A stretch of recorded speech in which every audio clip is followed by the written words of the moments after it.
Hi, this is Bobby Brown, and welcome to another fucking podcast. My liver's all twisted up. But you know what I did?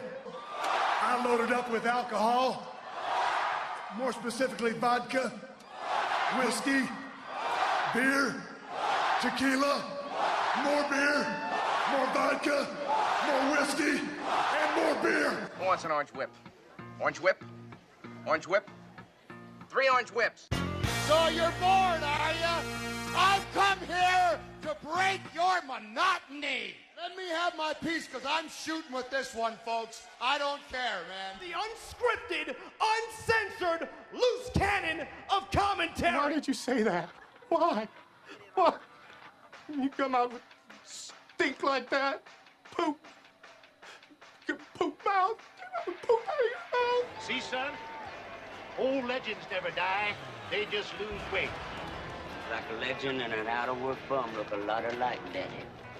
I've got a midget friend, an albino friend, and another friend who thinks Lord of the Rings is real. Together we call ourselves the Unfuckables. Baton is in. Let the fun begin. Body touch.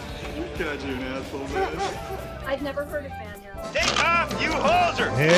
Hello, Hollywood. Hello, world. Hello, Canada.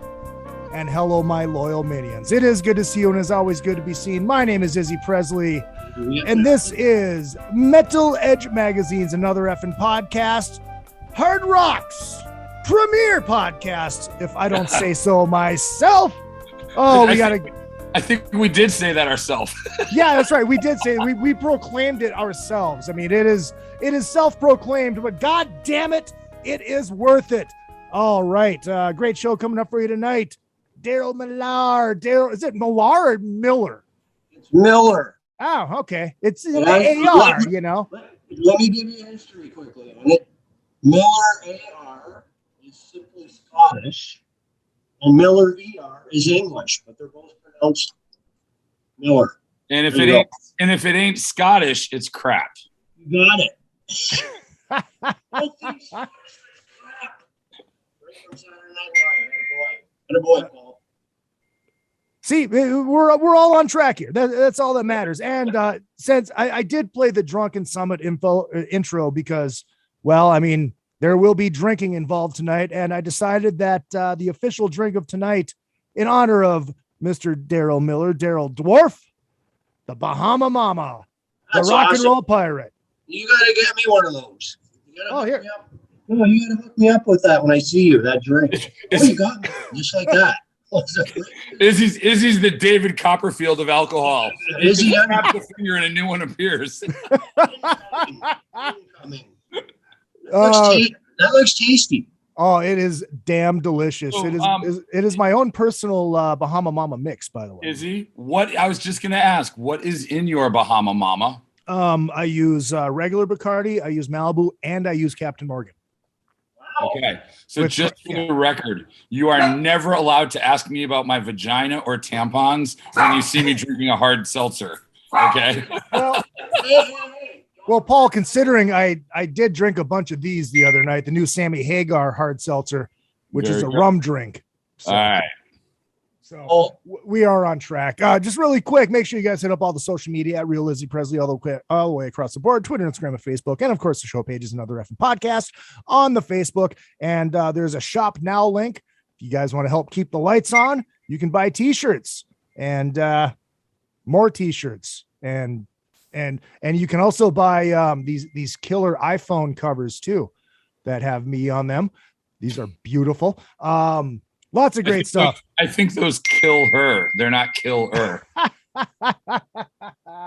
and quick, great response to the last couple of weeks of shows. Paul, one of the best comments on the YouTube, Paul Gargano from Metal Edge Magazine, by the way. Follow him at Metal Edge Magazine on the Instagram, and at Paul Gargano as well. One of the best comments from last week with Kevin from Candlebox was, I was one of those guys at the Rush concert flicking off Candlebox, but they won in the end because I ended up buying the record.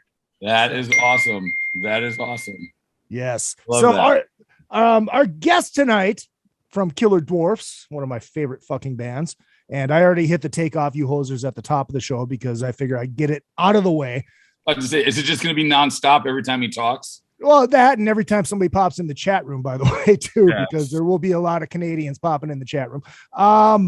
He's got a brand new book. It's called Thunderfoot, Chronicles of a Rock and Roll Pirate, Volume 1, which means there's going to be a Volume 2, I'm assuming. And a 3. And a 3. Yes, man. Oh, I fucking love it. Well, why I decided to do this. I mean, Richard, you're looking at 50 years of literally of my rock career. I've been touring and playing bands since I was 15 years old, right? And I just couldn't write the whole Bible. I don't want a book like this thick. Yeah. So I thought it would be more like, I thought it'd be cool to break it all down into a couple of years of writing so I can really take my time and kind of zone in on it, because I wrote the first one over COVID, right, in lockdown. So I had time to write this first volume. And once I got going on it, I realized, like, man, there's so much to remember. Like, it's so much work writing a book. Like, seriously. it's almost regrettable once you start writing it. Why am I doing this? Oh, I'm telling you. It makes me laugh, though. And I'm just going to say, a couple weeks ago when we did the KISS Summit, the solo album summit, at the end when we went off air, there was a huge discussion because we were informed that Peter Criss was probably listening, and nobody knew that going in, and everybody was like, oh my God, did it? Because the unanimous thing was we all like probably respected Peter's record more than anybody else's, but it might not have been everybody's favorite of the records because when we were that age, we didn't understand it. And it was funny because after that, everybody was when we went off air, we were all talking and everyone was like freaking out over what Peter was going to think. And I was like, welcome to my world. Like, as a journalist for all those years, I would have to write an album review about a friend's band and worry that if I didn't like one song, they were going to get pissed off at me and hold it against me for the rest of my life. And I'm like, it's nice to see that you guys feel my anxiety now over like a Peter Criss solo album. And it is also nice, to make a long story longer, to know that you don't think it's easy to write. Absolutely not, man. There's a talent, like, especially you guys, writing reviews and all that. Yeah.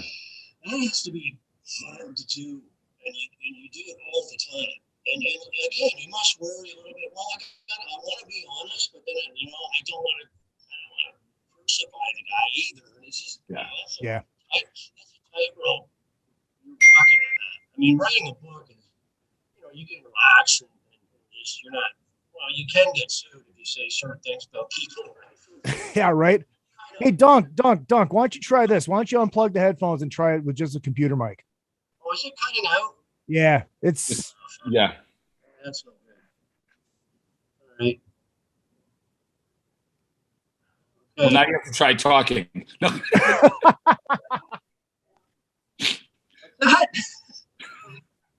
I think we're better. Yeah, can you hear me? Oh, yeah. That's why Izzy's the IT guy. Yeah. Right. Well, we were trying to work that out before we went. Oh, no, this sounds beautiful. Yeah. Is that a lot better? Like an angel. Okay, good. Thank Christ. Yeah, thank Lemmy. Oh yeah. Oh, just really quick before we move on, in the honor of the great Don Jamieson, whose birthday it is today, to hell with our hold on 1 second. 1 second. That shot. I'm just gonna say there was no 10 bell salute at the top because most people wouldn't know who he is, but I have to say this right now. We lost an extremely dear friend and like an extremely important person in the music industry on Friday. Steve Strange, who most people don't know unless you work in the business, but he is one of the greatest agents out there. He was he discovered Coldplay and was their agent up until the day he died Friday. He was Eminem's agent. He's Snow Patrol, just massive, massive bands. The guy was literally he was such an amazing person. Andy Gould, who was on the show a couple of weeks ago, was one of his best friends, a close friend of mine. So Izzy, in his honor, that shot. We drink in his honor. There you go. Steve Strange. Cheers. All of us. R.I.P. Izzy, Steve was one of us. All right. Yeah, I did not know him. So, Yeah, but thank you for saying that. In a world of like backstabbers and just empty promises, he was the real deal. And people like him are like an inspiration for those of us who keep doing this. So it was just hats off to Steve, and there we go. All right. Oh, Rest in peace.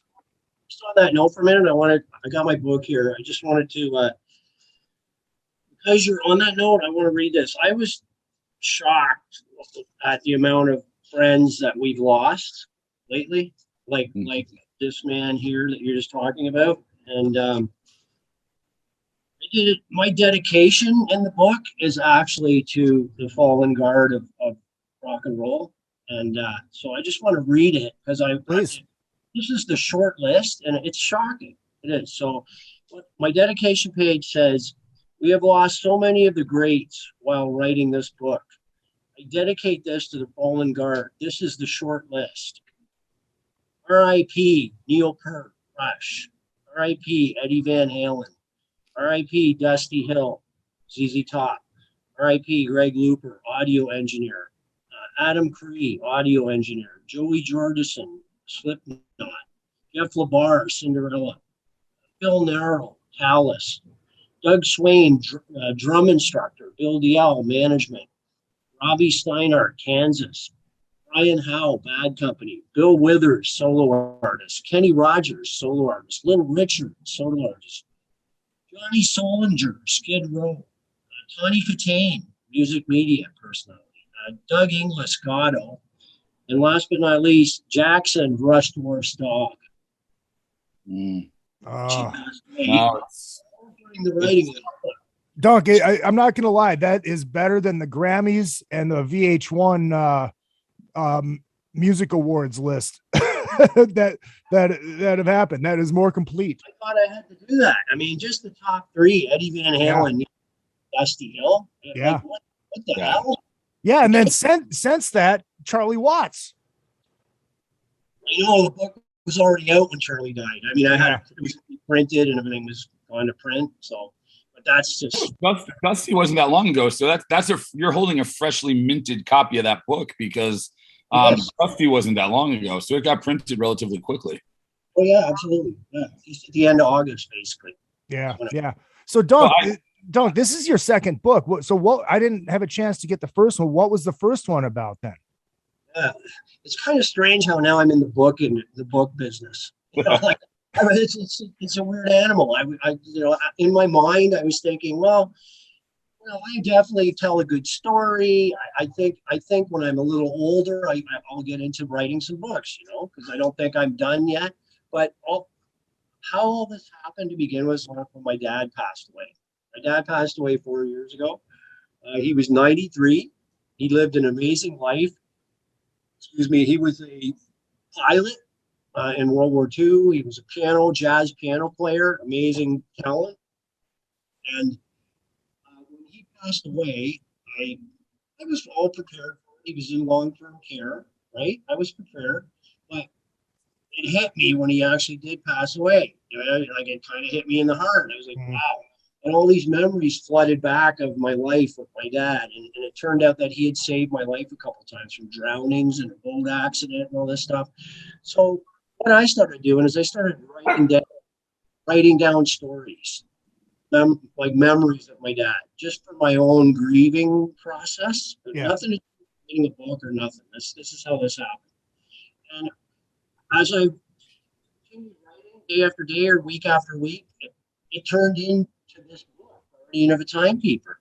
Because the memories, I kept writing, and it turned into stories. And then I started reading the stories my wife and actually to my mother, and they were blown away by it. They were riveted to the stories I was telling, the memories of, I've been in car accidents, I've been in all these things. So the book turned into like a final destination. It's like 10 chapters of mishaps that almost killed me in my life. Damn. Here's the cover of it. And so it's not about rock and roll, but there's rock and roll stories in it, but it's not rock. It's the book of real life. Yeah. God, man, it was right on the verge of bestseller numbers before COVID. If we had kept touring, it would have hit it. We stopped touring 2 years ago. So the book did exceptionally well, and I was shocked that it sold what it did. So then when I had all the downtime, that led to this Thunderfoot book. Then I decided to do the real book, the real rock book of, Russ and I had talked many times about, we were even thinking of writing a book together maybe, but then that idea kind of went by the side. I think a documentary is really where Russ and I need to go if we really want to tell the story. But this is my version of what I experienced, because my version from the eyes of a drummer, as I say, is different than Russ's version. Right. Now, he was in bed while I was out whoring around and doing stuff. You know what I mean? Right, so I have these another side to how people look to me. They look different to him. He's a singer. He'd go to bed early. I'd go out and party with people, and I have a different take on the whole thing. You know what I mean? And then I hope Russ writes his book eventually. Then he'll have his side of it. So it's pretty cool. Right? You mentioned before. You mentioned it when we started talking that there's going to be another volume. This is volume 1. There's going to be more. I wrote a book over COVID also, and it's interesting. I wrote one with Perry Farrell, and the amount of stuff we left out of the book is insane. I mean, it's just, and like you said, I mean, was it hard for you to determine what gets cut and what stays, or was it a very linear, I'm going to go up until this point and then break it down? Great question, Paul. 100%. It was that's one of the most difficult things of writing the book. I tried to do it. I tried to do it in timelines. You know what I mean? And the timeline was driving me mad. I had to be light to get these timelines right. Like when we were recording Dirty Weapons in LA with Andy Johns and all, I had to double check my own memory. It's so long ago. And I left a ton of shit out. I just couldn't get it all in. I did like a Cole's notes of how it went year after year. I mean, I think everybody does that, or otherwise you're looking at never stopping writing. You would go on and on and on and on. You got to call it a day. It's like it's like making a record. At some point, you have to stop and go. It's just like I'm done right here, or we could keep like changing everything until the end of time. Exactly. That's what was so awesome when I decided to go with the volumes instead of just it relieved some pressure on me in a way. Because I said, I can cut this right here. This is 154 pages, whatever. And I go, I can just kind of cut this here. This is another thing I wanted to say. It's kind of funny, but it's true. I had to write it down. I've realized my writing style.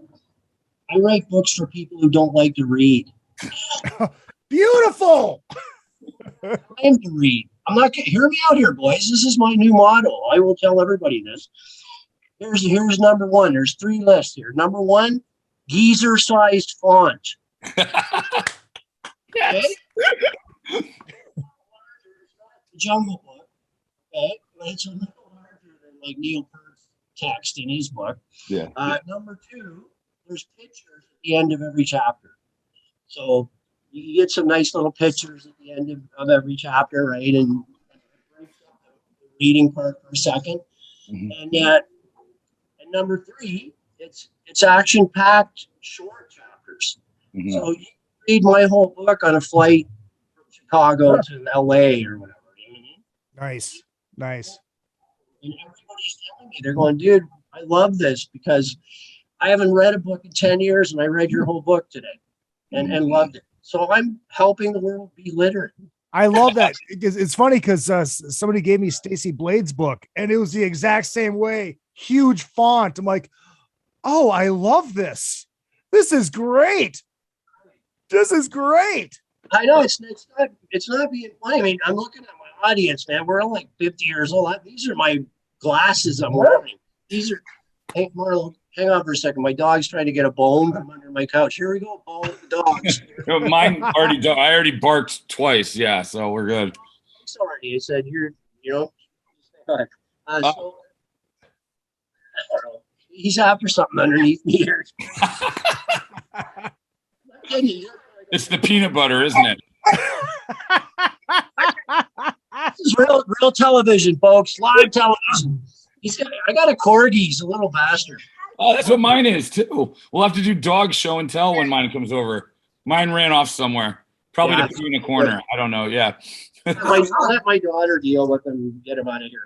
But yeah, so I'm thinking it is true though. It is true. Like the age of people reading my book right now. There's no like 20. I don't think there's very many 22-year-olds reading. I don't think there's many 22-year-olds reading anymore anyway, unless it's like a TikTok caption. So I think we're this. I agree with you. I love reading, but I've had 6 eye surgeries in the last 8 years. So for me, like if the type is too small, I just go, nope, not going to do it. I'm going to get a headache before. So it's got to be that nice old man type. Yeah, well, I brought up Neil Peart's one book. I did read his book. Sorry, the wife's home now, so that. Oh, it's all good. That's okay. That just means you're getting a rum drink. Yeah, I am. So I got through Neil's book, the Ghost Rider book. It was a very heavy book. It was. You know what? I don't even think I finished it. I think I got about 2/3 of the way through and was like, I can't do this anymore. Exactly, Paul. Exactly. It took me 2 years to finish the book. I finished it. Jesus. And there's so much print. Like it's thinner, it's smaller font. Yep. It's so much to it, and it goes through the trip. I'm not saying it's a bad book. It's a good book, but it just goes on his trips and his heartache and all that, and it's intense. Yeah. It took me. Charlie from Blackberry Smoke, the singer of Blackberry Smoke. He referred a book to me because I was complaining that I can't read a lot because of my eyes, and he literally was like, "Oh no, check out Noel Monk's book." He was the Van Halen's tour manager, and that's another great example of a book where look, it's not Braille, but the type is big enough and it's short enough, it's fast enough to read, and it's like you're good. I could fly through these. I don't need a 400-page book at this point in my life. Yeah. Well, this is what I'm saying, man, and our fan base is. I'm really loving that when they do read these books, both of my books now. That's one of the things they say. They go, man, I couldn't put your book down. Yeah, I got through it. I couldn't put it down, and I read it in one day. And that's a great thing to tell an author. That's a good feeling for me. That's a good feeling for me. Oh, that's great. Well, congratulations on that. Now, when did the book come out? Thanks. Just on the 14th of September. What? 14th. 14th. Okay. Yeah. So it's brand new. Yeah. And by the way, I'll tell you a little bit about the politics and ever since I've been signed to Epic Records for that 10 years with the Killer Dwarfs, I learned a lot about business and a lot about the recording industry and deals, brother, publishing deals. And I came to realize once I started working with this company in Montreal that prints my books, it's just a printing house, and they have really good staff on board, an editor and a setup guy that I started working with. I realized that I'm going to self-publish my books. I am going to put all the money up, and then I will receive the profits once it recoups. No different than a record deal. But the thing is, if I go out and get a book deal, there's people out there that probably want to give me a book deal. Listen, guys, it's the same shit, different day. Mm-hmm. Yep. Got $2,000. They're gonna give me 2 G's. Yeah. And then what are they gonna give me? 50 cents a book? Yeah. They take the rest. Fuck that. Yeah. Mm-hmm. Wait, man. I've been controlling my own life and career now for the last 20 years. Even with my Automan band, I started my own record label. I got a deal with Megaforce in New York City for that, and they distribute my records. It's a P&D kind of deal. You cut out there. I don't know if you cut out if it's me or it's you. You cut out it when you said a deal with. Did you say Megaforce? Yes. Okay. Yeah, so that's my record label, Uncle Dunk Records, which has my Automan band's records out of it. I have a distribution deal with Megaforce, MRI, and it's a very simple deal, right? It's really simple, and I keep in control of everything, though. I just keep control of all the money and all this stuff, right? I mean, at my age, I'm like, what is a record deal anyway now? They don't exist. Yeah.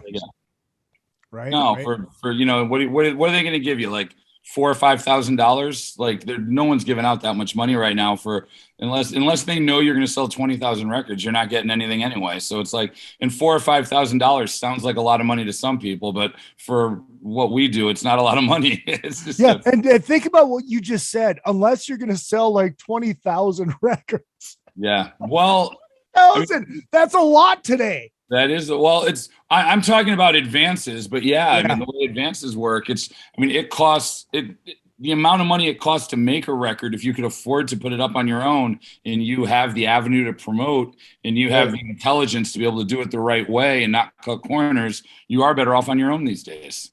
Absolutely. I proved it to myself. I went that route, and when the Dwarfs were on a break, a little hiatus, I started this Automan band, and I've always wanted to be a lead singer. Kind of was a thing I've always wanted to do. So I'm the front man in that band and songwriter with Carl Walker, this guitar player. And I had a nice little run. We even opened for Iron Maiden, and we had a nice little run.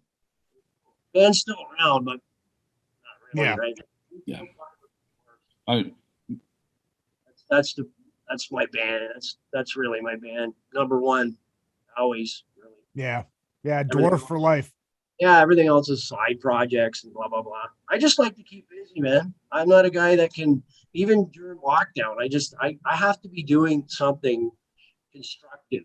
I can't, unless you can find me a bag of heroin or something, maybe I could sit around and not work. Yeah. I'll be doing something. Are there any stories in the book? Like, did the book? And I haven't had a chance to read the book yet. Are there? But I'm looking very forward to it, knowing it's in old man print, and I could read it in a day. That's like, I'm very excited about this now. Are there any stories that, as you were writing them down, you said, no, that can't go in a book? Absolutely. And I was just gonna say, and understand that if you say yes, absolutely, we're gonna force you to tell at least one of them now. Well, I'll tell you, I got personal on a few things with my personal life in the book, and I think I had to. Otherwise, why am I telling this? Yeah. If I'm not telling the truth and telling how I felt and telling all that. I mean, everybody thinks that rock and roll is this fantasy party, good time all the time, and that's the farthest thing from the truth. We're just normal people that are in this shit show. Yeah. And I've been married 3 fucking times, man. 3 times because of how rock and roll disrupted my life from normality half the time, right? So I got pretty candid about my first wife because we were so young. And I have a daughter with her who's 39 years old now. We live in Vancouver. And my first wife was an exotic dancer. As back in the day, rockers and dancers were like that. Yeah. In the 80s, man. I'm talking 80s, right? Yeah. So as I was writing along, touching on my first wife, I was finding it was getting very vicious and very, yeah. And, I wrote down, I left it in the book, a lot of stuff that's going to be a little touchy, right? I even warned my own daughter about it. I'm talking about your mom. I'm trying not to be a dick, but I'm telling a story here. Yeah.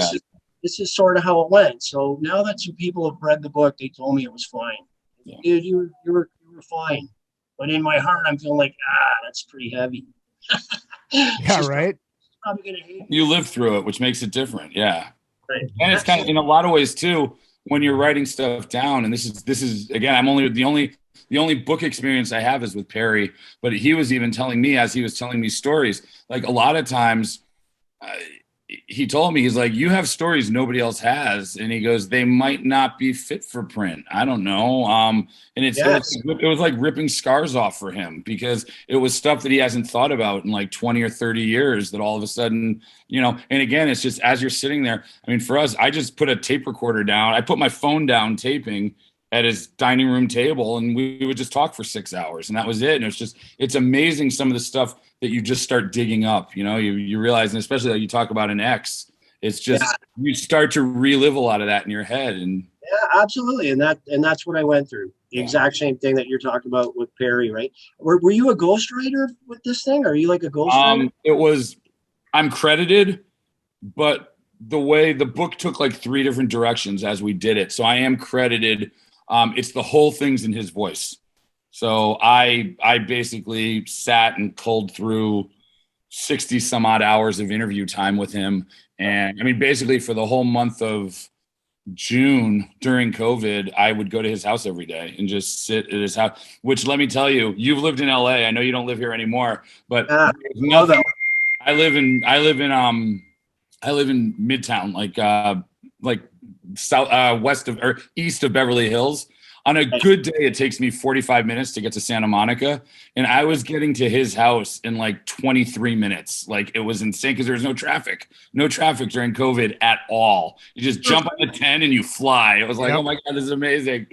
I know downtown Toronto was like that too. It's just crazy. But yeah, so we just literally would sit and talk. And then the book took on several different formats as we were going. And in the end, we ended up being it was very much photos with extended captions. It was almost like an issue of Metal Edge magazine, to be honest with you. It was a lot of photos that told the story of his life with captions that were his stories underneath the photos. So it was a question of, I went through with him and curated the photos, curated the stories, and, then he would go through and make sure it stayed in his voice and stuff like that. But it was it's part of his box set that's out now. Is it an audio book? It's in the box set that just came out. He had a box set come out at the end of COVID, at the end of last year. It's in that box set. So it's literally like an audio book. No, it's a hardcover book. It's a hardcover, but it's only available in his career box set. Oh, got it.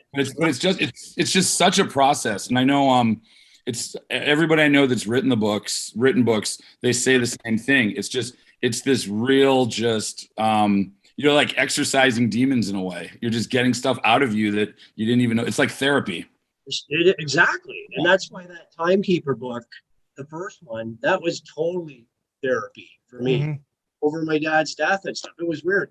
The new book was more fun because it was reminiscing. Yeah. Right. Yeah, that reminiscing part is pretty cool.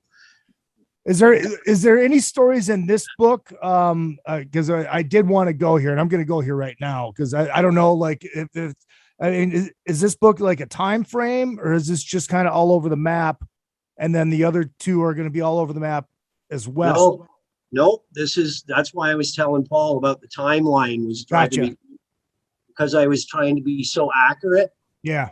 So I know Russ, for example, is a real stickler with timeline shit. Like you saw the Queen movie, that was rubbish. The timelines were all off. Right? I don't know. I thought it was pretty good. But anyway, seemed right to me. I don't know. So if Russ reads this finally and the timelines are not what he remembers, he'll bust my ass on it, right? So I was like pretty careful to research a lot of the dates of when we recorded our albums and whatnot. So really what it is the day one from me playing my first drum kit in high school right up till recording every record. It's everything, man. That's okay. Why okay. So where I'm going with this, we did a KISS summit, when right after COVID started, and Jerry was a part of it. And Jerry was talking about how when you guys were in the studio at the same time that when KISS was doing Revenge. Yep. Now, he had made the comment, and Trunk was on there, and Trunk texted Eddie Kramer, and we haven't got any confirmation, but we think that Jerry was wrong. He said that all of the drums on KISS Revenge were electronic and Eric didn't actually play on it. Now, were you guys there when they were recording the record or when they were recording the demos? Because I want to get this timeline straight, because this story, it's like we've always looked for an end to this story. Okay, I think I can give it to you. He's right. You played all the drums on Revenge. Yes, I did. Good friends, and he said, "Get in there, dwarf." Because I don't need. No. This is how I remember it, and again, it's remembered it. Bob Ezrin was the producer. Oh, Ezrin. Sorry, not Eddie Kramer. I apologize. Great guy, man. Fucking what a monster talent. But what they did is Eric definitely played drums on that. Absolutely. But they used electronics. It was the early days of sampling. If you get my drift. Okay. Electronic drum sound, sampling stuff. That's what it was. That's what I remember. Okay. And that's like triggers, like triggers became the big deal. Yeah. But Eric wasn't there. Those tracks were done already. But he definitely played drums on it. Okay. So it was during the actual recording, not during because the way he made it sound like the whole record was just electronic drums and it was fake drum machines, yada yada yada. But then we're like, well, maybe were they recording the demos? Because I could see that for the demos, It's the Domino record, right? With Domino on it. Yeah. If you listen to that, that's real drums, man. Like I can tell real drums from electronic drums. I get a pretty good ear for it. Yeah. It's just how like in drum machines have became so great now that it's really almost hard to tell. Back then in 89, 90, whatever it was, they were just inventing that shit. It was just starting to get, the triggers. It was just new technology. Yeah. Well, I went in the control room. I think I had a brain all patched in, and it was just. I don't think any of those acoustic drums were. The sounds of the drums were not used. It was all electronic sounds, but the playing was him. Okay. That's where the misconception is, I'm pretty sure. Gotcha. I'd have to call Eric up, though, and say, for sure, because I know Eric, he's a great guy. But that's how I saw it. That's how I saw it. And does that make sense to you, Izzy? Because I know you can only count to Peter Criss. Yes. That actually does make sense. That does make sense. No, we're not talking about like Rush time signatures here. We're still talking about. I was just trying to grab one of your lines before you had to say it. That's all. I know. I tell you though, on that Kiss record, there's some really great drum feels on it, and that's Eric's drumming. His jams, his style, the way he plays, it's him. I can hear it a mile away. That's my favorite makeupless Kiss record. Yeah. By a long shot, that's my favorite. Asylum, so much better, but really well produced. I mean, Bob Ezrin, come on, that's a great sounding record. Yeah. It's sonic. You can crank it, like turn it up, and it's sonic. Sounding. But I do have to say, my favorite non-makeup Kiss record is like picking the tallest dwarf. I was trying to be, brother. Thank you. Delayed reaction from Izzy. Oh, aye. Nice one. So do you have? Go ahead, Paul. I was gonna say, going back to the fallen heroes conversation we had before that starts your book out. You've got to have some great Pantera stories. Yeah, well, we toured together on that SKID ROW tour, and we were on the Canadian part of it, right? And it's funny. I have home. It's quite sad actually, because I became really good friends with Dimebag for a while, right? Mm-hmm. Just to think how all that went down is unreal as the World Trade Center's going down. Like it's just I can't believe he was murdered on stage, right? In that fashion. It's so shocking, man. Like now that you bring it up again, and there's a Pantera documentary out there. I can't remember the name of it, but I think it's their official doc, and they show candid footage of the stage. Yeah. It is. You know what documentary I'm talking about? I don't know the documentary you're talking about. No. Okay, well, Phil Balsamo's in it talking, and it's the real deal, man. And they show. Is it on Netflix? Or is it like a Netflix, Amazon Prime, or is it a YouTube thing? It's on Netflix, man. Okay. You can get it. Use Pantera. There's about 8 of them come up, but this one is the official one. Okay. And there's some graphic that really really got to me. There's some really graphic footage of the stage actually live when it all went down. It was like, holy crap. Oh, wow. Yeah, dude, this is like they let it out. It's in that doc. And I never Wow. I stumbled upon it one night just doing a rock search for videos. Wow. All right, I'm going to have to look at that. Yeah, go look for it. But anyway, I got some home movies of Dime. He's up in the stands and he's talking to somebody, and I got my camcorder rolling, right? And I'm just, I'm in the arena, right? And he's up in the stands, no fans. He's talking to some press guy or something. So I'm filming him, and I guess he got a beat on me that I was filming, right? So he's sitting there talking to the guy, and all of a sudden he starts going like this, picking his nose. Talking to the guy, and he pulls a giant booger out of his nose and flicks it. And I'm going, did he do that knowing I'm filming him, or was this just him being a dick? Or that was fucking ignorant. Oh my God, that's amazing. Dude, he just did it to fuck with me, I guess. But I was a long way away, all right? I was down on the floor. He starts digging for gold and pulls his big booger out, flicks it. And I don't know what the guy thought that he was talking to. I don't know. I have that footage. I would never let it out. But I have that footage of him and those guys backstage and stuff. And another memory, Vinny, the drummer. This really was strange. After about a week into the tour, Vinny comes up to me backstage and he goes, "Shit, man, you guys are like the Van Halen of Canada." Fuck. Yeah, I'm like, what? And then he walked away or whatever, right? But he wasn't being a dick or anything. But yeah, I kind of understood what he meant, because we're a four-piece band. Obviously we're not the caliber of Van Halen, but I mean, we got a crazy singer that jumps off risers and stands on his head and rolls around. If you see us from a distance back then in 1990 on a big stage, rocking out with my giant drum kit I had, you could actually think, oh, these guys are kind of like Van Halen, the energy, right? The energy. Yeah. So that's what he meant. But I mean, that was a real compliment to me coming from him, man. I go, I'll take that. I'll take the Van Halen of Canada all fucking day long. Give me that shit.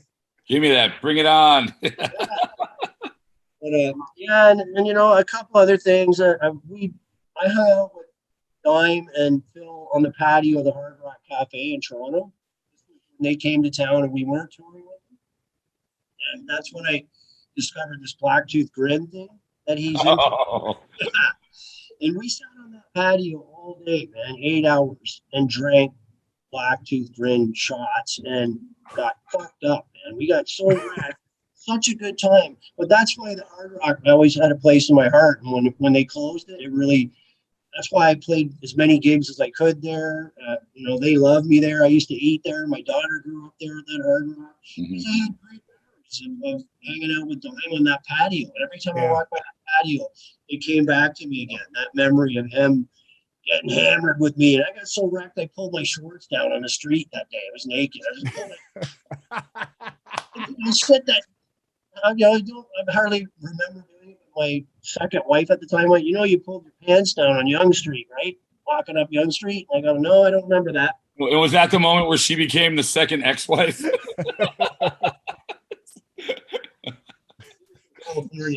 Oh.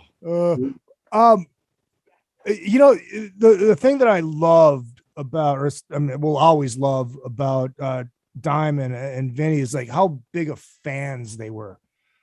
Kiss. Everybody, Kiss, but I mean, they love Nickelback, they love Trickster, they love like all these bands that you wouldn't think that these metal motherfuckers would give a fuck about, But that they were like almost a hair band in the beginning. Yeah. Oh, not almost. They were a hair band in the beginning. They were a hair band, like the rest of us. They look like Trickster. They look like whatever. Yeah. They evolved into that. And that, you got to look that documentary up. I'm sorry I can't remember the name of it, but that documentary shows them back then. It shows them in the very beginning, and it showed them when they just turned their image into what it was, and they got Phil. It's really cool. I'm looking it up as we speak. So let's see. You said it's Netflix, right? Yeah. It was Netflix for sure.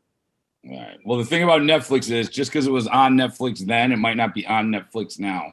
Yeah, because they change stuff, right? Yeah.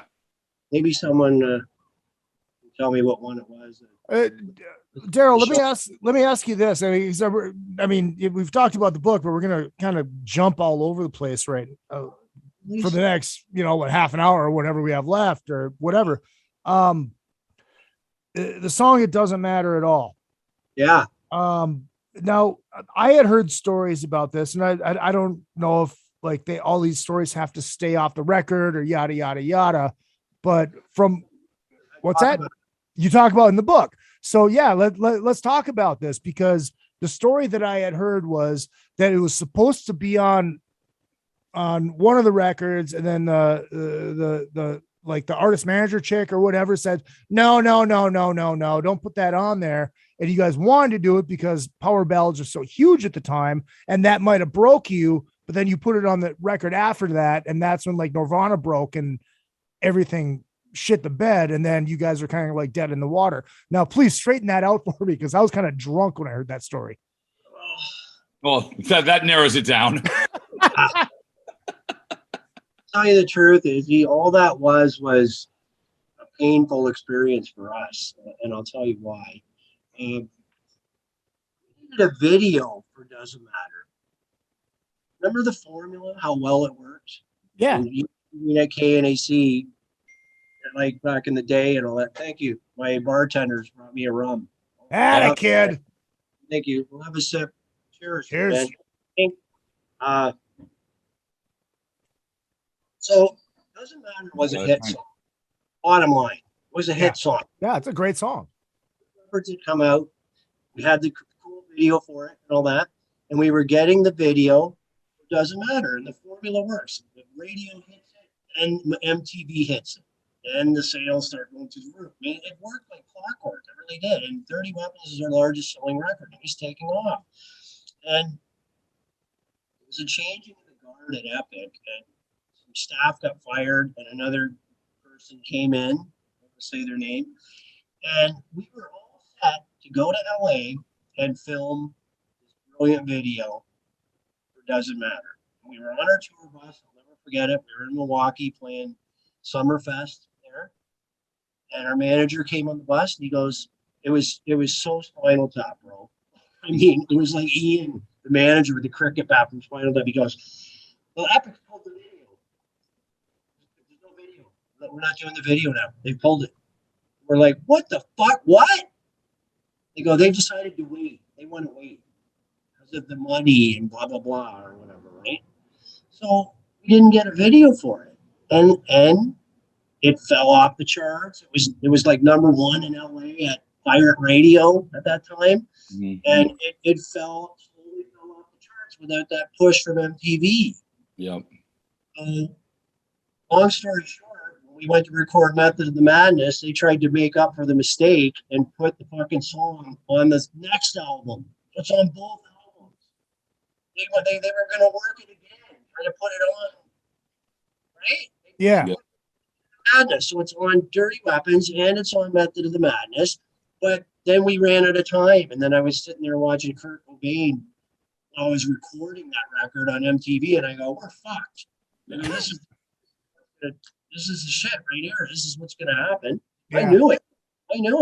Yeah. I went out and supported that record, toured with SKID ROW Pantera. And that was about it, man. Climate changed, and by 1992, 93, Pearl Jam got signed to Epic, our label, and then we got dropped. Well, but we did fulfill our contract. We had a 3-record deal. So lucky for us, we were on the end of the deal. We were done anyway. But we would have maybe done an extension or who knows, right? But they dropped all their air bands, all of them. How? Let me ask you this though, Donk. How different do you think your career would have been if they would have let you guys make that video and do that push on that song? Well, I'd probably be, instead of living in the condo like downtown Toronto right now, I'd probably be living with the swimming pools and movie stars. Yeah, where you are. Just being honest, we would have made a fucking shitload of more money than we made off that record. Because it would have went probably double platinum. And here's another funny thing. And you probably would have gone on stage after Pantera, not before Pantera. Right. Well, we actually switched in a couple of markets. Yeah. Really? Yeah, they did. We switched. Oh, that's true. But you were in Canada. Yeah, Canada. That's right, because it was Canada. Yeah. Bigger than they were actually. But Yeah. That makes sense. But it's funny getting back to what you said, Paul, about sales. It's so funny. We look back on that, and like our whole catalog's probably sold about 3 million out now, and back then that's like a failure, right? Like, not a failure, but right. Like a baby band with 3 million sales next to Motley or somebody like that with 35 mil, or you know what I mean? Just put it in perspective. But look, man, if you could ever sell even close to that now, you'd be like Led Zeppelin, for fuck's sake. Yeah. Like there's nobody selling numbers like that anymore. That's in the past. Mm-hmm. What was that? Was that three? Are you at 3 million sales Canadian, or 3 million sales? I see what you did there, Paul. You are on point tonight. You're actually funny. Yeah, you get a Pat Fontaine laugh. Hold on, let me find it. Dude, Canadian funny money. That's funny. Well, that would be worldwide. It only took me about 6 months to finally come into my own here, right, Izzy? I'm supposed to be the funny one of this motherfucker. That's good, man. You got me. Hey, buddy. Got me. Oh, that's gold. Oh, cheers. Yeah, if it's 3 million Canadian, that means it's only really 2 million. So, right? At the rate we're going, it might mean 5 million sooner than later in this country. Nightmare. I'm going to convert to Canadian. I got to go shout out to the Canadian though, because this is my indoctrination to Killer Dwarfs came from Chris Jericho, because like anything Canadian was like, he was the first Canadian, well, Rush was, but Chris was the first one that started actually teaching me about Canada, as I like to call it. And that's where I first was like educated about the Killer Dwarfs. So when I told him you were going to be on the show, he said to tell Dunk I said hi. Yeah, he's a sweetheart, man. He's a great guy. I follow him on Instagram, actually, and he follows me. And he's definitely a nice flag holder for Canadian bands. I know another band up here called Kick-Axe. You heard of these guys? Oh, yeah. Yep. And we're really good friends with them, and we play shows with them up here. We tour with Helix and Kick-Axe up here as much as we can. We're actually bands that like each other. We get along, and it's a great bill. You get the Dwarfs and Kick-Axe at a casino, or you get Helix on the bill with Kick-Axe and the Dwarfs, you're getting some classic Canadian. Yeah. Between the three bands, get some hit songs there, right? Yeah. Oh, yeah. They walk away happy when we do shows, I'll tell you. But yeah, Chris, he's an awesome guy, man. But Chris told me, and it's funny because I told a couple people over the weekend that you were going to be the next guest on the show, and they all had the same response. Like at least 4 people over this weekend said to me, "God, their videos are awesome. Oh my God, I love their videos." Like, what was and I went through and watched a bunch of them all over again today, just as that. I'm like, was it you obviously you had the record label digs in there, which was pretty great. It was there was plenty of label digs. It was whose idea were the videos? Who got behind those? Well, it's we basically came up with all these ideas, and we just got lucky with this troupe of young producers. Keith Lennox was a nice name. It's just they were from Ryerson University guys, right? They were just starting up in the business. They've gone on decades later to work in Hollywood now, and they're real producers and shit, right? But they had a vision, the same vision we had, and because we're big Three Stooges fans. Oh, yep. Makes sense. And with the box flying through the air and it crashes through the roof. And oh my God.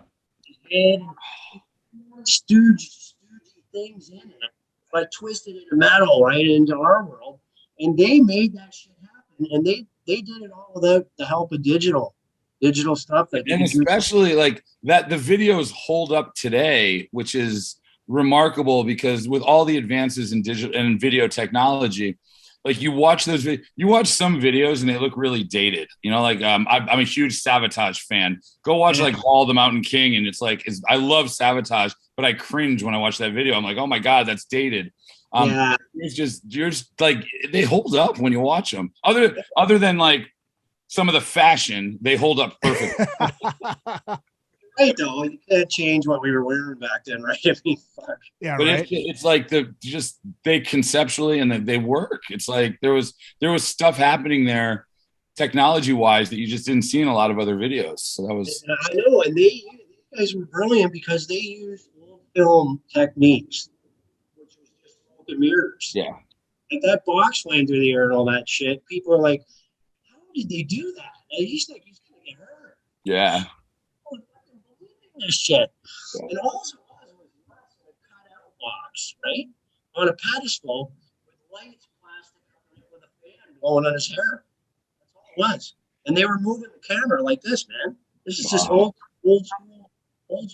Yeah. That's awesome. Yeah, and they were just, I have to credit them totally. Like, I mean, it was our ideas and all that, because like I said, we were so tapped into comedy, and we still are, right? We're just we're a funny band. We don't take ourselves that serious. We're a funny fucking band. And yeah, they pulled it off. And I hear to this day on MTV, although MTV doesn't play much rock music videos anymore, but we still hold the record for the most independent rotation spins on that station. Wow. Oh, wow. Yeah, we do, man. We still hold. There's print somewhere saying that the Killer Dwarfs. We got 6 weeks of heavy rotation or something. Like, it was unheard of. They're on major label bands that were getting that kind of attention and that kind of airplay. We got a record deal with Epic Records because of those videos. Wow. They signed us because of that. Because of the videos. Absolutely. Awesome. That got their attention, right? They go, wow. And you know, I will say, like, Twisted Sister had their stuff out too that was really cool. We kind of landed in a good time, kind of where Twisted Sister was getting big too, with We're Not Gonna Take It and their funny videos of the classroom and all that stuff, right? Do you hear me? Yeah. Yep. No, I got you. Yeah. So, you know, I think Twisted Sister in a weird way came out around the same time as us, kind of helped. Yeah. Videos were a little similar to theirs in a way. Well, speaking of the Dwarfs humor, you guys hosted the Headbangers Ball. Yes, we did. With it was with Halford, right? And they made Halford the dwarf on on Russ's shoulder. Is that how it went down? Well, I'll tell you how that went down. Rob Pixie Halford, he called him, right? And all they did there was steal a thing from Much Music in Canada, and they reversed it, because our very first interview on Much Music in Canada, they shrunk us down. Oh. We were on a chair, Russ and I. We were this tall, and the host was the normal size. Yeah. Oh, it's ridiculous, man. It's fucking ridiculous. We were like blue screen or green screen, whatever it is, right? And they were using this technology, you know. They were trying to be funny with it all. And so MTV said, okay, we're gonna take a page out of that. But Rob Halford is gonna be on with you guys, and we're gonna make him the dwarf. Make him Rob Pixie Halford. And then you guys are gonna be just you, normal size. That's what they said. We said, whatever you want to do. Whatever. Wow, that's awesome. That's great. That's how all that went down. Wow. Crazy. And I remember Mike, the guitar player at the time, Russ and I've never told anybody this story before. Russ and I, we do all the interviews. We always sort of have. We've always done that together. We're like the founding members of it. Yeah. Well, Mike was at this thing, and he stood up and he goes, "I'm fucking doing this." And I'm going, "What?" He goes, "I'm fucking doing it with Russ. I want to do this interview." You know, like he was fucking being forceful right at the last minute, dude. We're about to go on. And you know what? I said, you know what? Fucking knock yourself out. Go ahead, man. And I stood there in the background and let him go up and do it. And you know, I didn't give a shit. I don't care. But it was a big thing for him because we were in America, and he felt like this was I guess it was going to be a big break for. He just wanted to be seen and heard, and I get it. It's not like wrestlers and I are hogging all the shit. It's just how we do it, right? So you've basically crossed paths with all the metal royalty. I mean, you've toured multiple times with Maiden, right? You did Maiden with the Dwarfs and you did Maiden with your solo band. Just one show, but still I did. Yeah, well, one show is opening one show with Maiden is one show more than Izzy and I. It's one show more than our solo projects have done opening for Iron Maiden. Right? It was in Winnipeg and I was a lead singer. So I got to be a drummer opening for Maiden and a lead singer, which is crazy. It was crazy. But that was we've toured with a lot of great stars, Ronnie James Dio and Michael Sager, and just I can't remember. There's so many bands, Accept and Joe Perry, Aerosmith, and Nazareth, and on and on. A lot of it's in my book, and then when we were on a Dwarf hiatus, this will be in the next volume of my books. I joined an American band. I joined that Laidlaw band. Yeah. And that's when I lived in Long Beach for like 7 years, right? And what time frame was that? That was from 5? What? 95? Yep, because that was Laidlaw was my run at Metal Edge. So that was because Laidlaw was in Metal Edge a bunch. That was when I took over Metal Edge at that point. Really? Yeah, because Nikki Sixx was my boss. That's why. Your boss, Nikki. Was Nikki a good boss? It's so surreal. Nikki Sixx was my fucking boss for 5 years. We signed to his label, right? We were one of the only bands that signed to his label when he was trying it out, right? He signed a band called Flash Bastard from Vancouver. He signed Laidlaw. And so I got to hand it to Nikki, though, because he got us on some tours that are so hard to get on. Like, to this day, it's like some of the highlight tours of my career. It wasn't with the Dwarfs, but we toured with Leonard Skinner. Fuck yeah. When they were still alive. Like, the guys were still there. I'm talking Leon Wilkinson, Billy Powell. It was everybody intact that was left. Didn't die in that crash. And they were fucking great. Michael. What's I have not seen Skinner live. What's it like? I mean, to me, Freebird's the greatest fucking song ever written. I mean, what's it like to watch those guys play that fucking song live? I mean, it's just got to be bone chilling. They still, I don't know how they do. You know how you're. I managed one of the members of Skinner for a while, and Izzy, literally, first of all, the whole show, because we're Skinner fans, so it's not going to be a surprise to us, but to the casual person, and I'll throw Rika under the table for this, because Rika was just she's like, oh yeah, Leonard Skinner, okay. I dragged her to a show, and she literally was like, every song was a greatest hits record. I mean, it's an hour and 40 minutes of greatest hits. There might have been 3 songs in just under 2 hours that she didn't know. And she doesn't consider herself a diehard Leonard Skinner fan. But regardless of any of that, when you get to Freebird at the end of that night, it is literally something you'll never forget, because it's one of the greatest songs ever written. And just the experience of being able to see that live is just, with or without original members, just having Leonard Skinner play that song live is just incredible. Well, I really cherish that I got to tour with at least the remaining members, especially Leon and stuff. Because and them playing Freebird, how, imagine playing Stairway to Heaven for the 12 billionth time. Like, how do you get passionate? It's just but they still have fun. Yeah. Ricky Medlock, man, fuck. Yeah. It's just killer, man. Ricky's killer. He's so good. Yeah. But that was, Laidlaw were also, you guys were a little ahead of you were a lot ahead of the time. I mean, you guys were very much in that Southern vein at a time where it wasn't hip and trendy to be in that Southern vein. There wasn't really a place for you to fit properly when you came out. Exactly. That's why it never blew up, and we didn't really expect it to blow up, and I don't think Nikki did either. He he just saw an honest band.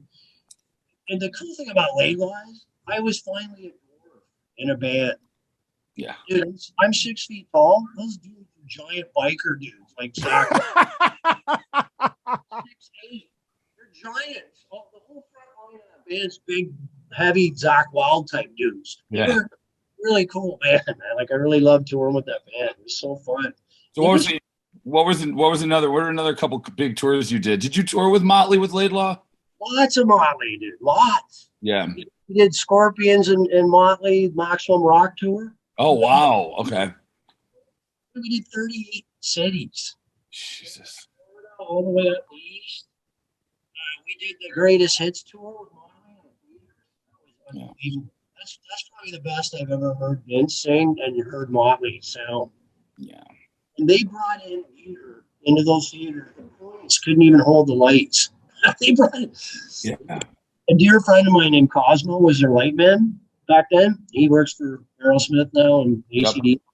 But he was bringing in much trusting that the points would barely hold it when they were hanging the shit. And they had inspectors there every day. And Six went, I want this shit in here, man. So they basically built an arena rock show in a theater. God damn. Wow. It was amazing. And the trusses would move, and they would come down right over Mickey's head, almost light his hair on fire. The trusses would come so low. Like he could reach up and grab the lights. Actually, wow. He used to hang off the truss. It was a wicked tour, man. And we played Massey Hall up here in Toronto.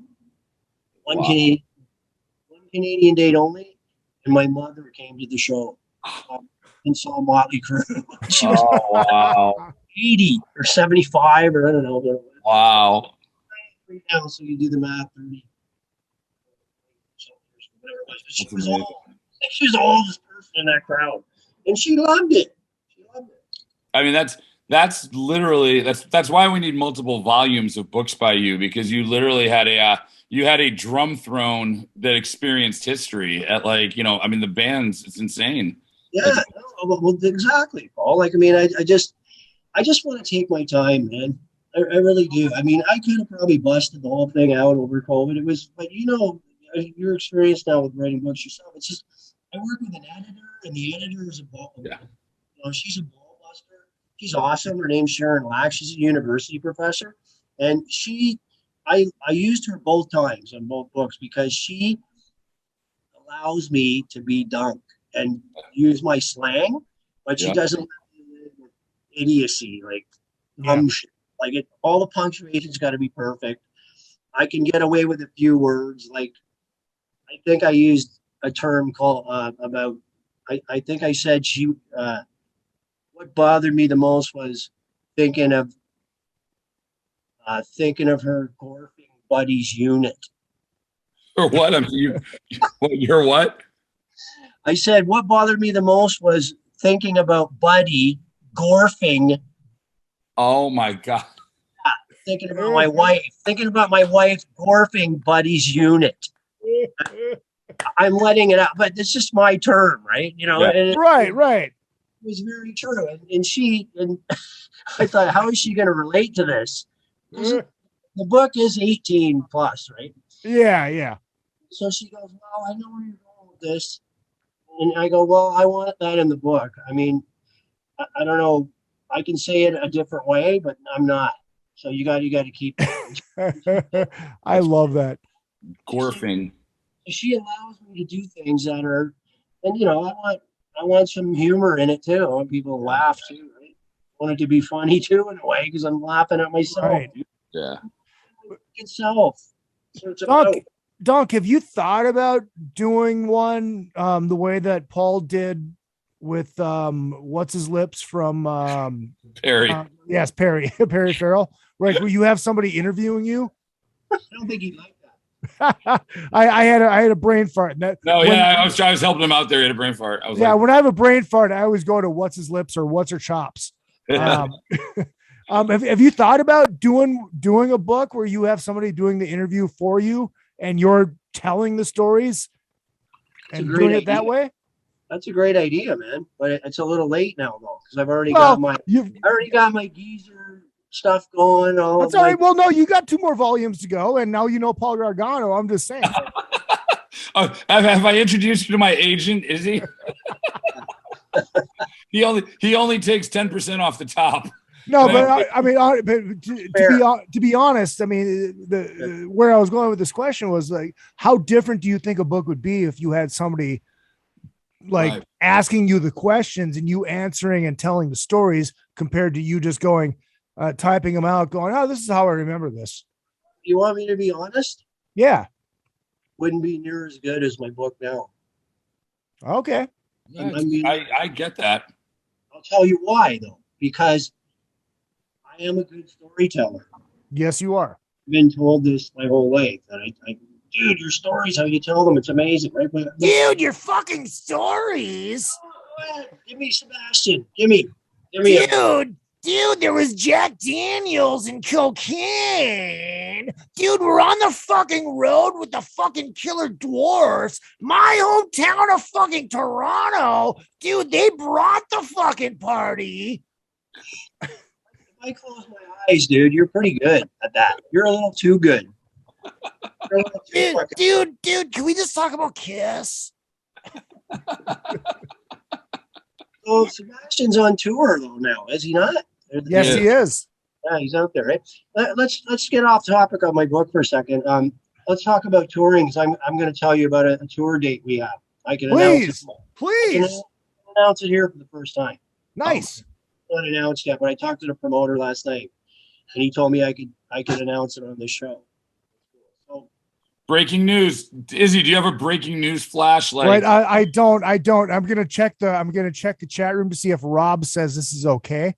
You don't have to, because I talked to the promoter. I overstepped, Rob. I love it. So take off. Yeah. Eh? So we did our first show. Let me just tell you about that. It was a few weeks ago. It was 6 hours north of here. It was amazing. The promoter was phenomenal. We played with Street Heart, Canadian band called Street Heart, and the next day there was a band called Prism. They headlined Canadian bands. And unfortunately, the paranoia of COVID is just, wow. I mean, that's why I brought this up, because I wanted you guys to explain what you're doing in America. Because up here, this little town, we played a 10,000 seat amphitheater, basically would hold 10,000 people. Yoakum played there before the COVID. Nice venue. The city, because it's a small town there, they would only let 500 strangers into the town. And so they would only let 500 people not from the town into the town. Yeah, basically, yeah. So the capacity was 500. The crowd, that's all we had, 500 people. Wow. Outdoor show. And, you know, lucky the promoter had funding. She's amazing. She owns 2 radio stations up there. She's just trying to bring rock back up here, right? But it was pretty sad that they had those 500 people at an amazing time. But come on, man, they could have put. And that sucks for you too. Trying to play, you're playing in an amphitheater in front of 500 people. It's just like you're looking at empty seats. It's just like, come on. Well, lucky for this, there was no seats in this though, because it was up north. It's like it was all rock. It was all stone, like it was all almost like Red Rocks, but not as cool. You know. Hold on, really quick. This is very important, and the chat room has just been going off the fucking hook, by the way. But Rob says he's lying. Ha ha ha! Tell Dunk I'm listening. Lying about okay. Hey, you know I'm lying. Anyway, so that show, like as we talked off air, it got us back, man. Like, we're on a slow startup right now, but it's better than no startup. Yeah. I mean, we had a great show as a band. Like we're back. Russ sounded fucking amazing. I got him in my in-ears monitors. His vocal, he sang fucking amazing, man. It was a great night all around for us. There could have been one person there. It didn't matter. We were on a big stage again, big lights and fucking playing. It was wow. We haven't done that in 2 years. It was amazing. It was. So we had a show pulled already. We were going to play in Edmonton, Alberta with Helix and Kickaxe, October 31st. unfortunately, they're a little bit like Texas out there in the west of Canada, in Alberta, and they're just done right now. There's so many cases that the show got canceled, so it got moved to next year. So that was going to be our next show. We were really looking forward to it. So now we have a show in November. It's called the Blue Feather Festival. It's in Whitehorse, Yukon. Wow. 0 cases. You can't fuck up there. Yeah. It's so far north. The moose don't have it. Bears can't even live up there, man. It's so fucking cold. I don't know. But anyway, we've played it before, and it's great. Gary Bailey is the promoter. He's just a great guy, and they put on this. It's in a beautiful soft cedar indoor venue, and Darby Mills is on the bill, Canadian singer up here. She plays on November 5th, and the Killer Dwarfs headline on November 6th. Fuck yeah, dude. That's our next show. They fly us in, treat us like kings. We go dog sledding as the whole bit. Nice. So you were saying off the air that you haven't been in the same room with everybody since COVID. Over a year, not even in the same room with the band. Never saw Russ, never saw anybody for a year and 3 months or something like it was. You guys live near each other or no? Well, we don't. I live downtown Toronto. Yeah. Russ lives in Aurelia, which is like an hour and a half north. Jerry lives in Scarborough, which is close to me. Maybe, I don't know, 8 miles away. And in Toronto, and the bass player just recently moved out of Toronto. He lives out near Chatham, which is let me guess. He wanted to find somewhere closer to a lake. Yeah, there is a lake right there, but he's from that area. He just I think he's going to be moving back though. I don't think he's having a very good time up there. Yeah, Darrell, I was thinking about this. The Killer Dwarfs are the only band that all 4 members have been on this show at least once, and some multiple. Yeah, really, I didn't know that, because Johnny or aka Moesha Finefuck or whatever the fuck he is on Facebook, Moesha Fenstein. Moesha Fenstein, yes. I mean, he was on when we did the Metallica Summit, and Jerry's been on for the Kiss Summit, and you were on with Russ 2 years ago, I think it was, before you were Metal Edge. So yeah, way before the Metal Edge thing. Now you got the big guns, man. It's good. Pointed at my heart, dude. The fucking big guns. Dude, you had to fucking bring it up. Yeah. Man, we're big fans of Metal Edge magazine. Jerry Millar, she was a sweetheart, man. Yeah, Jerry was great. It's just shame what happened, but yeah. You know, we loved her. Yeah. It was a huge part of my life. She and I were like super tight for a window there. Oh, I'm sure. And then things kind of just unraveled. But no, I mean, Jerry was an amazing person. I loved working with her. It was great. And, the whole thing now is keep the spirit of the magazine alive and keep what she helped build alive, and hopefully for a new generation of people. Absolutely. And yeah, she was a good woman. In the process, let all these 22-year-old kids know that the print's big. You can read this book. We got this. Absolutely. Just really quick I got a message from Rob. And he goes, okay, he's telling the truth. We'll keep him in the band. But then he also goes, Izzy, I don't know, this might be news to you. It's not news to me. Mention you're coming for next year's golf tournament. So apparently there is going to be another golf tournament next year. That's cool. That's great. I figured there would be. We like Rob. That's Rob's kind of baby. He runs that whole thing, and it's been really cool, and it's been a great charity. It's raised good money, and we have a lot of fun. Obviously, you were there. You saw how much fun. Yeah. I think he was going to set it down for a couple of years anyway. So I think COVID did that for him. Now he can come back. Let me propose this. I'm going to propose this live on the air because I know Rob is listening, and because you're here too. I say we bring up Paul Gargano as well, and we do a live Metal Edge Magazine's Another Fucking Podcast from the golf tournament before you guys play. Great idea. Absolutely. I would be down for that. I would be down for that. Yeah, you'd love it, man. A full band. Yeah. Do you golf? No, but I'm down to start. Yeah. And my shoulder should be fucking should be good. Good by then. You know what? I'll carry Izzy's bag. Oh no, there's carts. There's carts. We would get a DUI on these things. That's the fun thing about the tournament, though, Paul. Like you don't have to really be a good golfer. I've swung a club a few times. I would never say I'm a competitive golfer, but I would have fun. I would give it scratch golf thing. It's fun, man. Yeah, exactly. And before we go, I do want to bring this up because this is the reason that we're friends. This is the reason that I got to know you is through the Monsters of Rock cruise. Absolutely. You guys are booked, right? You guys are booked for the next Monsters of Rock cruise.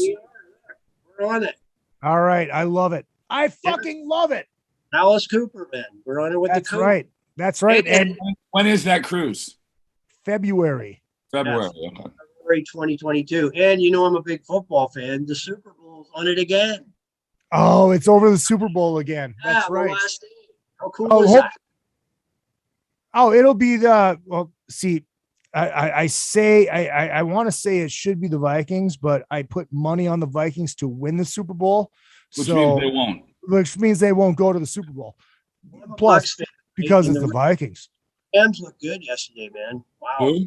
The Rams? Oh my God. Yes. Stafford's got new life now with LA. Oh, wow. I know. He plays my team. By the way, because it's on top of my computer, the Cowboys are looking very good right now too.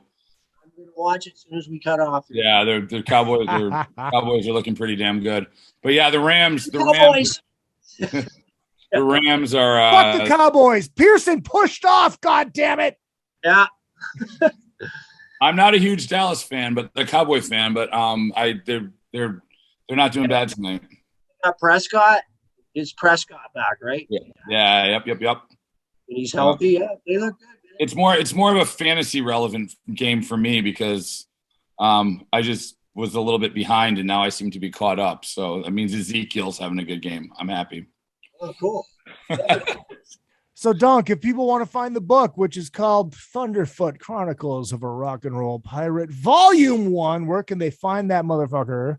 Here it is here. Okay, well, the best place, just because there's free shipping, for real, and I autograph every copy and personalize it, is my pirate shop.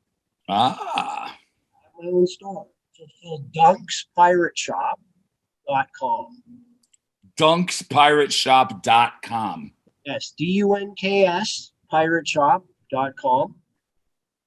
Pulling it up right now. I can see you, Paul. Yeah, I am. Oh, get on there.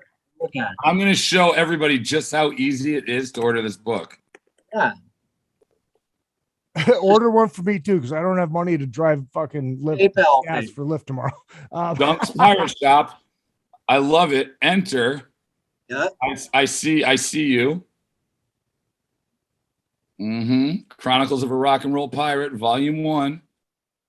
My God, King! My God, Paul Gargano is gonna order the book live on the air, King. This is huge. This is podcast history. This is podcast history, King. Paul Gargano is on the website, dunkspirateship.com, King, and he's gonna order the book right now, which is called Thunderfoot Chronicles of a Rock and Roll Pirate, Volume 1, King.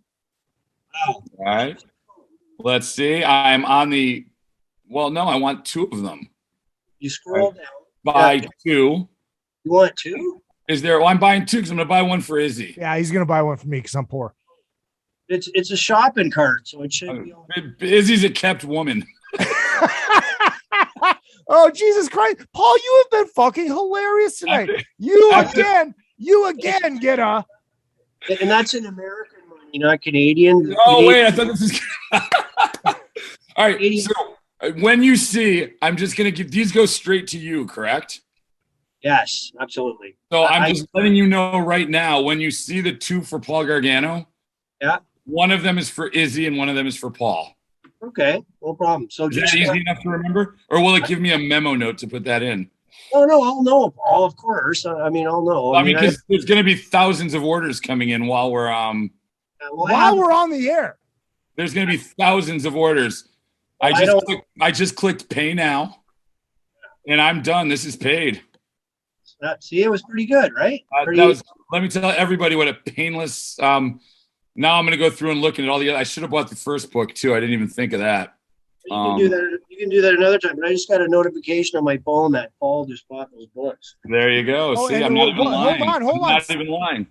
So I need addresses. That's all. It'll be your address, but I can send one to Izzy. You can send it to me, and then I'll get it to Izzy. Or because I'm going to see on the shipping. Send one. Because watch this promotion. Because I'm going to see him when I have him sign one of the banners that I have on eBay right now. There you go. There you go. They're on eBay right now. And if you go to the Metal Edge, or if you just go add another effing podcast on Facebook, you will see an eBay link for one of the banners that I used at Rockin' Pod with the Metal Edge logo on it and the Another Effing Podcast logo on it. It is up there right now on eBay. There's 2 days left. 2 days left to buy. There's one of two. I'm keeping one for myself unless Paul wants it, but we are going to have more made. We're going to have more made. Just so people know the reason why this is a collectible item. It is because this is the old logo. This is, it's the, to be fully transparent, it's the new logo. We are reverting back to the old logo, as people can see when they see the promo. So with the sale of the magazine and the new management and ownership, we determined that we want to go back to the vintage old school Metal Edge logo. So that new 21st century logo, it's out. That's why we have to get a new, now it's a collector's item. Paul, speaking of that, I do want to ask you this because I did an interview with my buddy Mike Hanks for this podcast called Can't Turn It Off out of Minnesota. And actually he sent me this to remind me to do DDP yoga. And he was asking about it. And I said, well, look, I can't talk about what hasn't been announced yet. When will we have an announcement on what is going on with Metal Edge? So I have a press release completely done, ready to go.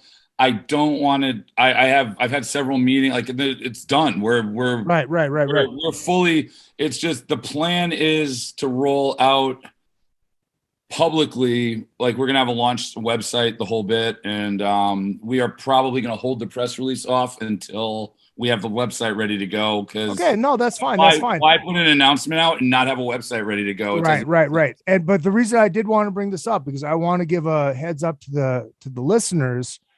That this may be the podcast may be moving different places. Yeah, we're the company that has several publications and titles. So we're actually thinking of putting all the podcasts together into one channel and going with a company. And yeah, so we'll more news on that later.